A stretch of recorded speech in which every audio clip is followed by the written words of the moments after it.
उद्यमेन ही सिद्धंति कार्याणि न मनोरथै नई सुप्तस्य सिद्धस्य प्रवसन्ति मुखे मृगा।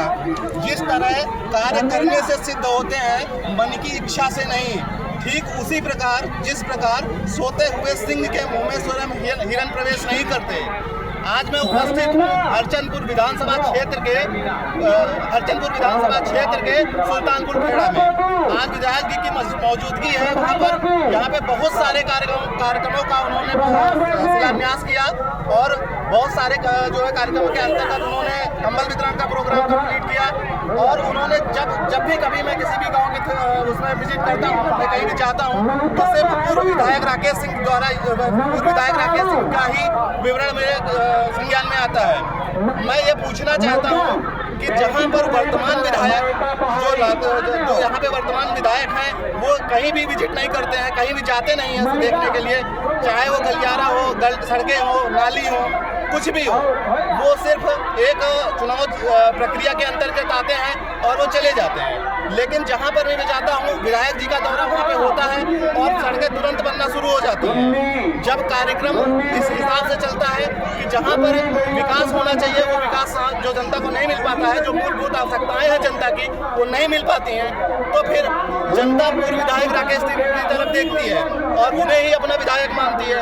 इस बातचीत में हम बातचीत करेंगे विधायक जी से और जानेंगे कि इस तरह से वो अपनी जो कार्य सेवा है कैसे कर पाते हैं और क्या इनको इतनी जल्दी करने का क्या प्रक्रिया, इनकी प्रेरणा कहाँ से आती है, ये प्रेरणा कहाँ से लाते हैं, कैसे कर पाते हैं। जी विधायक जी बहुत बहुत धन्यवाद आपको। पहले तो आप जो है धर्म के अनुसार संस्कृति से आपने शुरू किया, इसके लिए आपको बधाई देता हूँ, धन्यवाद। आज 57 ब्लॉक का सुल्तानपुर खेड़ा गाँव था जहाँ पर मेरा कंबल वितरण कार्यक्रम 10 सड़कों का काफ़ी संख्या में अभी भी जो है कंबल वितरण हो रहा है और चल रहा है। मैं कुछ लोग 400-500 लोगों से बात किया हूँ, बाकी से इसमें मिल रहे हैं और उनके परिवार होता है मेरे वहाँ पर 5 नई सड़कों का मैंने निरीक्षण किया है जिनमें कचरे से काम शुरू हुआ और वहाँ भी करके। जैसा कि मैंने सुना था कि आपने सावन मास में एक संकल्प लिया था कि मैं अपनी जो भी विधानसभा है उसके अंतर्गत जितनी भी सड़कें हैं, गलियारे हैं, नालियाँ हैं, उनको कीचड़ मुक्त कर दूंगा। तो वो कार्यक्रम आपका कहाँ तक पहुँचा हुआ है? मैं सावन मास से लगभग अब तक 600 सड़कों का निरीक्षण किया था जिसमें 350 सड़कें बन चुकी हैं और 300 सड़कों में काम अभी भी चालू है। थोड़ा ठंड के कारण इंटरलॉकिंग ईंट को नहीं मिल पा रहा है, इसलिए थोड़ा स्लो चल रहा है। लेकिन जैसे थोड़ा धूप निकलना शुरू हुई है और इंटरलॉकिंग ईंट जो है सूखा हुआ मिलना शुरू हो जाएगा, वैसे से जो 3 सड़कें हैं उनमें काम शुरू हो जाएगा। और जो गाँव बचे हैं अभी भी जो SC और OBC बस्तियाँ हैं उसमें जहाँ भी कीचड़ है वो जब तक सब पूरा कीचड़ मुक्त नहीं करा दूँगा तब तक हमारा अभियान बंद होने वाला है। जब मैं विधायक जी मैं जनता के बीच में जाता हूँ और मैं कोई जनता से सवाल करता हूँ कि जो पूर्व विधायक है क्या उनसे ही इतना जो है आशाएं क्यों रखते हैं, जबकि आपने जो विधायक है जिनको राहुल लोधी जी को आपने जिता करके उनको विधानसभा भेजा हुआ है, तो आप उनसे ये बात क्यों नहीं करते, अपनी समस्या क्यों नहीं बताते हैं?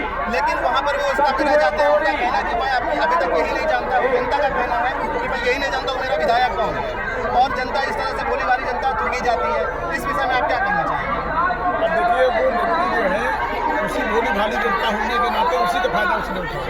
असली बात तो यही है अगर जनता भोली भाली ना होती और जागरूक होती तो हो सकता है कि वो विधायक ना होते, इसलिए कि उनकी योग्यता की इस विधानसभा में 25,000 लोग घूम रहे हैं और उनको जो है जिन लोगों ने वोट दिया इसे प्रस्ताव है। मैं तो आपके चैनल के माध्यम से ये कहना चाहता हूँ कि अगर वो सिर्फ अपनी विधानसभा के अपनी समाज के जिन लोगों ने यादव और लोधी समाज के लोगों ने ज़्यादातर उनको वोट दिया है, चाहे जाति आधार पर चाहे पार्टी के आधार पर, अगर उन्हीं की सड़कें वो बनवा दें तब भी मुझे काफ़ी आराम हो जाए। कम से कम अन्य लोगों की जो SC भी राजनीति है उनका मैं करवा ले जाऊँ, लेकिन वो उनके भी सड़क नहीं बनवा पा रहे हैं, उनको भी मुझे बनवाना पड़ रहा है। अब दुर्भाग्य ये है कि वो काम नहीं करा रहे हैं और मैं काम करा रहा हूँ, तब भी लोग कहते हैं कि उनको सड़क बनवा रहे हैं। साफ मनसा है कि गरीब आदमी कचरा में पड़ा हुआ तो कचरा में पड़ा रहे, उसको निकाला न जाए कीचड़ से। तो जितनी भी जिसकी मैं सड़क निर्माण कराता हूँ उनकी बड़ी व्यक्ति है वो बनवा रहे हैं, भी बाधा पहुँचाते हैं। मैं उनसे पूछना चाहता हूँ तो ये 10 करोड़ 15 करोड़ रुपए के बोर्ड लगवा दिए सड़कों पर, जिनसे जनता कोई लाभ नहीं, क्या उनसे सड़कें नहीं बनवा सकते? बिल्कुल, अगर चाहते तो अपने समाज की लोधी समाज की सड़कें जब बनवा देते, जो लोग बेचारे कीचड़ से आते जाते हैं, यादव समाज के जिन लोगों ने अपनी मोटरसाइकिल में अपने घर का तेल डलवा करके उनका प्रचार किए थे, उनकी सड़कें बनवा सकते थे। लेकिन क्योंकि उनको काम वही करना है जिसमें उनको 80% लाभ मिलेगा, चाहे उनको स्कूलों को पैसा देना हो, चाहे बोर्ड लगवाना हो, चाहे लाइटें लगवानी है। बिजली वाले एक भी पूरी विधानसभा में सोलर लाइट नहीं लगवाई, बिजली वाली लाइटें इसलिए ज़्यादा लगवा रहे हैं, बोर्ड इसलिए लगवा रहे हैं, उसमें 80% को कमीशन मिल रहा है। स्कूलों से 50%, 60% सीधा डायरेक्ट ले लेते हैं चेक काटने से पहले। तो इस तरह के सब काम कर रहे हैं, पैसा भी उनके पास है, चेक भी उन्हें काटना है, दस्तखत उनको करना है, लेकिन वो कतई ऐसा कोई काम नहीं करते जिससे आम जनमानस को फायदा हो, सिर्फ अपने फायदे काम सब कर रहा है। तो अभी तक आपने बात कर रहा था पूर्व विधायक राकेश सिंह जी से, जहाँ पे विकास कार्यों का उन्होंने चर्चा में हमें डिटेल से बताया, विस्तृत जानकारी दी कि किस तरह से काम कर रहा है। अगर काम करने का जज्बा आपके अंदर है तो आप किसी भी हद तक जाकर के जनता के साथ जुड़ सकते हैं और काम कर सकते हैं। मर्यादाएं और जनता की जो भी समस्याएं हैं उनको उन्होंने प्राथमिकता में रख करके अगर आप काम करने की कोशिश करेंगे तो काम कर सकते हैं। हम अपनी विचारधारा को यहीं पर समाप्त करते हैं और आप देख रहे थे लाइव उत्तर प्रदेश 20 विकास के साथ।